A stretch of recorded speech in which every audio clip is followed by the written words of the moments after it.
What's going on, guys? It's Elias. Welcome back to the channel. Thanks for tuning in. In today's video, we're going to be going over in detail all of the 2020 C8 Corvette's supplemental information regarding the track preparation. So if you, like me, want to buy a track car or a performance car, you should be very interested to know that the C8 Corvette brings a supplemental form that actually shows you exactly how to prepare your car, your C8 Corvette, for the track. Now, one of the biggest things about this is the fact that not only does GM provide instructions on how to prepare your C8 Corvette, but it also provides provisions to make sure that you're still covered on the Corvette or GM warranty. That's one of the best things I've ever seen from any car manufacturer at all. And the fact that you're given such specific instructions on how to deal with track situations further reinforces the fact that GM is doing an amazing job in making sure that the Corvette stays a very competitive car in the sports car world. So without further ado, let's go ahead and dive into the supplemental track information of the C8 Corvette. I kind of covered this when I covered the whole entire manual, but I figured I'd dedicate a whole separate video on just the track preparation for the C8 Corvette because I'm more interested in this car, this next car that I'm going to buy, whether it be the Supra or another WRX or a BMW M2, whatever the case may be. I'm more interested in the car being my next track car. I have a race car that I'm building, the Civic Type R. I would like something that I can drive and also just take to the track every once in a while to have some fun in and kind of a new platform to work with. So taking a look here at this supplemental information, it kind of shows you again that you got to make sure that you have a Z51 package on your Corvette.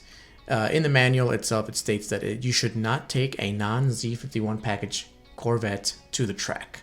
That's probably due to the fact that there's extra cooling capacities in the Z51 package that are not in the non-Z51 package, as well as the brakes are also beefier in the Z51 package. So keep that in mind, and it's something to definitely take a look at here.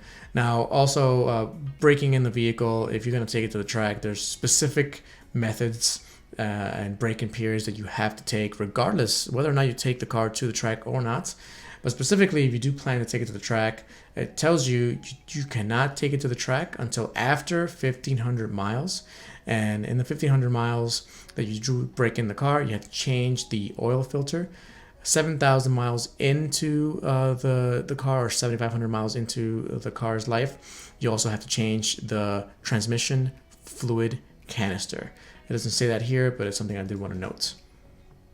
So after informing you of the break-in period, it goes right into the brakes. Now I'm super interested to know exactly how to manage the brake system in the Corvette, because as you know, there is a kind of a brake-by-wire system that the Corvettes have. I know that the pedal itself is connected to a some kind of either hydraulic, it's probably a hydraulic brake actuator, but the braking feel and the way that the car brakes and the way you modulate the brakes, that's controlled by a computer. So I'm interested to see, because on most other regular cars, you kind of know when your brakes start to fade, if they start to overheat, or if the brake pads are starting to go, or even if the brake fluid is starting to go. You kind of can notice that by the brake feel. In a Corvette, it probably will be more difficult to figure that out. So taking a look here, making sure that they want to make sure that you keep the correct brake fluid in there. It even says if your brake fluid is over a month old, you have to change it before going to the track. So that's because higher performance brake fluids do absorb more water than non-high performance brake fluids. That's kind of what just their nature. So if you have water in the system, obviously it's not going to perform as well. The brake fluid is going to boil over much quicker. You're going to have air in the system. It's not good. So this is why this tells you that. So here's what I was talking to you guys about before, the brake fade warning assist. Now I have not seen this in any other car. Again, I've never owned a supercar. I have a Civic Type R, an S2000, a Honda Prelude, a BMW 335D, a WRX, a 2002 Bug-Eye. None of those cars are sophisticated enough to have something like this, but this has a brake fade warning assist. And again, that's because it's kind of a brake by wire system. You're not going to really know when your brakes are starting to go unless the system tells you. And here, let's read. The Driver Information Center displays reduced braking to avoid overheating. And it says message, and brake pedal effort and travel is increased.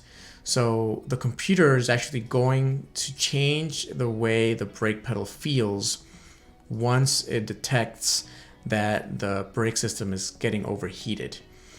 So when the message displays, the driver should decrease brake pedal pressure. Basically, at this stage 1, once you get this information, it basically means time for a cool down lap if you're doing a time attack or a track day, or if you're, let's say one day this car gets entered into an endurance race, it means let's go easy on the next braking zone. Don't go into it too deep. Give it some time for some extra cooling to happen, because the next stage is not a place you'd like to be in.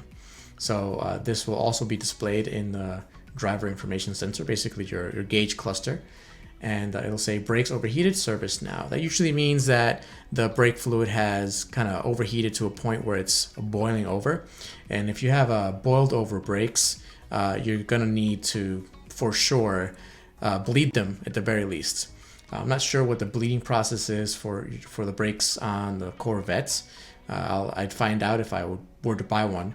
But if the bleeding process is more involved in other cars, it may spell an end to your track fun for that weekend, because sometimes you may have to even take it to a dealership to make sure it's done properly. I know in the Supras, you have to take the car over to a dealership if you're going to bleed the brakes properly. They have to do it with a machine, and it's kind of complicated these days. It's not as simple as it used to be. So keep that in mind. I would say once you see it, reduce braking to avoid overheating.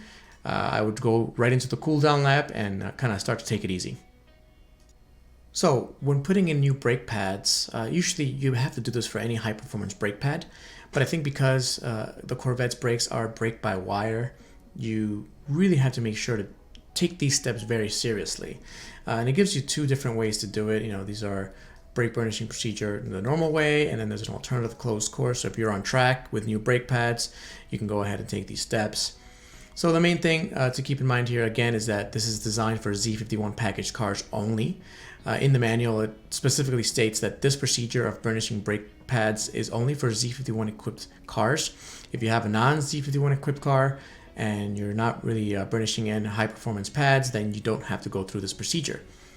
So keep that in mind. It's a different procedure than this altogether. This is actually kind of intense. As you can see, you have to apply brakes 25 times from 60 to 30 with accelerating at 0.4 G. Now you do have a G meter in the car, so you can't keep track of this. And you have to do it for 25 times, drive for half a mile between braking applications, and you can skip it if there's 200 miles on the brake pads, but that's kind of, I wouldn't skip this step, to be honest with you. It's something that I would definitely do. And this is only step 1. Step 2 is to do this again, but at higher Gs. So this time you need 0.8 Gs, 25 times, 60 to 15 miles an hour, and try to do it without activating the anti-lock braking system. And again, drive half a mile between each brake application. This is a lot of work. This is regardless if the brakes have 200 miles on them or not. I assume this is also the case for the new brake pads that we received from the factory. Now, I don't know how you do this while also braking in the car properly. I'll have to ask someone about that. And then you cool it down, 60 miles an hour for about 10 minutes. And then you do it again. You do it again, softer this time, about 0.4 Gs of brake force from 60 to 30. And you go on your merry way. Now, the second way to do it is on track. Now, the reason they have this is because a lot of times when you're on track, so you have a track weekend, you may have to change your brake pads through a session. Let's say you go to 2 different 20-minute sessions, and at the end of your 20-minute sessions, you have a lunch break, but you take a look at your brake pads and they have to be changed. Luckily, these are Brembo brake pads, fairly easy to change. So you break out the tools, you put in new brake pads, and this is the procedure you take. So you kind of take it semi-easy the first 3 minutes, and then you kind of go 90%. You do a 90% lap, you brake it pretty hard, and then you do a long 6-minute breakdown. Cool down, not breakdown. Cool down step for your brake pads. Again, super important to follow that. It is a brake-by-wire system. A lot of sensors involved here. Very interested to see how this is going to hold up to track abuse. So after that, you got to make sure that the brake cooling kit is installed properly. So this is something actually kind of major that I definitely want to point out here. And it's the fact that step 4, the rear lower control arm cooling duct, is not dealer installed for highway use. So it's not automatically installed on your car, whether or not it's a Z51 or a regular car. So you got to make sure that this is installed before you head out on the track. My recommendation would be, if you're going to take your car to the dealer anyway to get the 1500 mile oil change, it's a free oil change, so you're going to take it to them anyway. Have them do the track setup, so the track suspension setup, and we'll cover that actually just after this. But also make sure that they install the rear lower control arm cooling ducts. That's going to help cool down those rear brake pads and brake rotors. That's going to be very important. I think a lot of people are going to forget to do that. If they don't read the manual, they're just going to go to the track and overheat the rear brakes, which is not necessarily a good thing for a rear engine car. So after showing you the brake pads and the brake procedure and the brake cooling ducts, this supplemental guide is showing you how to go ahead and lower your C8 Corvette. You can lower it if you don't have the front lift suspension system where you could front lifts by itself using GPS, or you can press a button. If you don't have that, you can lower the front by about 20 millimeters and the back as well by about 20 millimeters. And that's something to keep in mind. So if you are going to track your C8 Corvettes, part of this procedure is to make sure that the alignment is correct, and part of that is lowering the car to lower the center of gravity. Now 0.8 inches may not seem like a lot, but honestly 0.8 inches is going to make a huge difference with the center of gravity. The reason they don't ship that like that is because, first of all, it's going to be difficult to ship and use car haulers to ship the cars out, but second, also these cars are going to be driven on the street. And if you're going to be driving a very lowered car, if you've ever driven a very lowered car, you know that low life is not always the easiest life. I think one of the coolest things about the C8 Corvette is that the factory gives you factory recommended alignment specs for track use. I don't think I've seen that before in any car. The Civic Type R should have something like that in its manual, but it does not. The S2000 should have had that as well, but it does not. The C8 Corvette does, and it looks like you have a lot of pre-built modifications that you can do. I mean, the car comes with, you can add a -3 degrees to the front, -2.5 degrees in the back. And I don't know if that's the maximum camber that you can get. I'd be interested to know if there's more camber left to give, because I would love it to see, -3 degrees in the front and -3 or 3.5 degrees in the back. In my opinion, that would be beneficial. Or what do I know? I'm not an engineer, but from what I've seen, I've set up track cars all the time. I know what goes into it. The more camber you get, usually the better it is for McPherson strut type suspensions, which is what the Corvette does have. Next up, you get the fluid level check. So on the oil section, the main thing to note here is that 0W40 Dexos 2 approved engine oil is going to work for track or streets. It's 0W40, in case you guys don't know, a quick wrap up about oil. So 0W, that's the weight at winter temperatures, so that's near freezing temperatures. I'm not exactly sure what temperatures they use for winter, but it shows it somewhere. And 40 is the weight at operating temperature. That's a set, I think it was 172 degrees Fahrenheit if I remember correctly, but don't quote me on that. And like I said, this can be used for both track or streets. You have the option of running 15W50. If you know you're going to have a rough track day or it's going to be a really hot track day, I kind of almost recommend using 50W50 full synthetic, but it's recommended that you don't leave that in for street use, especially if it gets anywhere near to be cold. in where your Corvette is. 15W weight oil is very heavy and not ideal to use on Corvettes or any vehicle that's going to be seeing any type of cold. It also says that in a pinch you could use 5W30, but that's not for track use at all. So knowing that 0W40 is going to work on everything, I would start stockpiling 0W40 oil, synthetic oil, if I were you, and be ready to change it out more often than not. Now, I was actually very curious of what they were going to say about the dual clutch transmission fluid. In case you guys are not aware, there's actually the part I'm most worried about, because this is a brand new transmission to Corvette. And actually the manufacturer of this transmission, while they did make one, a similar one to supply the GT500 Mustang, this is the 8-speed version, and I just don't, there's no previous history of this transmission. It's a brand new transmission. So I'm curious to know how it's going to hold up. But it says here you have to add an additional 2 quarts or 2 liters of DCT transmission fluid prior to track use. Now you can just leave that in there. Keep in mind though, if you have 2 extra quarts or 2 liters of fluid in the transmission, it's going to take a little bit of extra time for your transmission to get up to temperature, regardless of the outside temperature that your Corvette is in. So that's probably why they don't put in the 2 quarts from the factory. It's also a cost-cutting method. 2 liters per car times 30,000 cars times, I don't know, 6 years. That's a lot of fluid. And if they don't have to put it in, they won't. But it also aids in getting your transmission up to temp. The more fluid there is, the more temperature it needs to get up to the proper temp. As I stated in the previous video about the full manual, full C8 manual, I don't like they don't tell you which transmission fluid to use. I don't know why they don't just come out and tell you. It could be region specific. Maybe in the north they use a different transmission fluid than in the hot south. I don't know. Maybe that's the answer. That would be a good answer if that's the truth.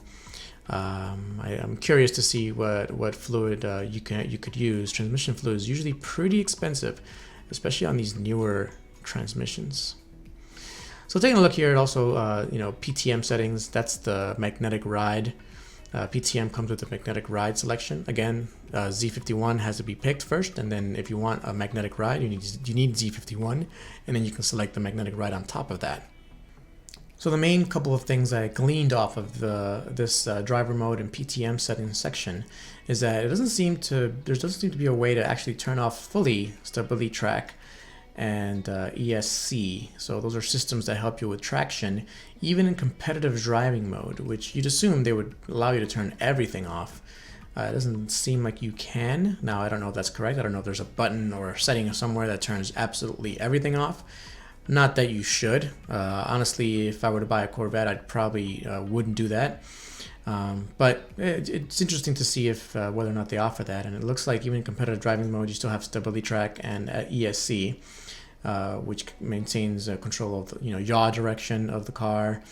And it can also kind of modify the electronic limited slip differential. That might be the reason why you still get the ESC and the Stability Track, because the electronic limited slip differential needs those inputs to correctly send power to the right wheel.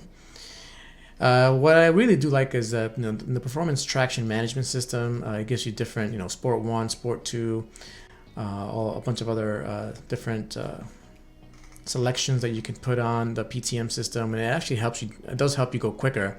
I've read and I've been told and I've seen in the different YouTube videos that magnetic ride does help you get faster speeds, and the only way it does that is it needs to use all of the systems on board to help you get faster.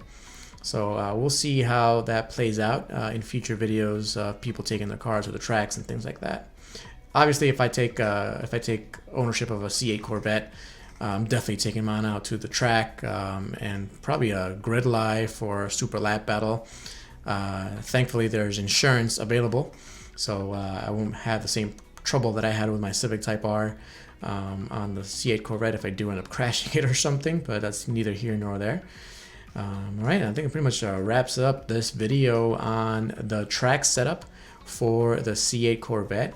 It even gives you a after the track type of step by step how to get everything back to normal. And you should do that if you daily drive your Corvette, and a lot of people do daily drive their Corvette.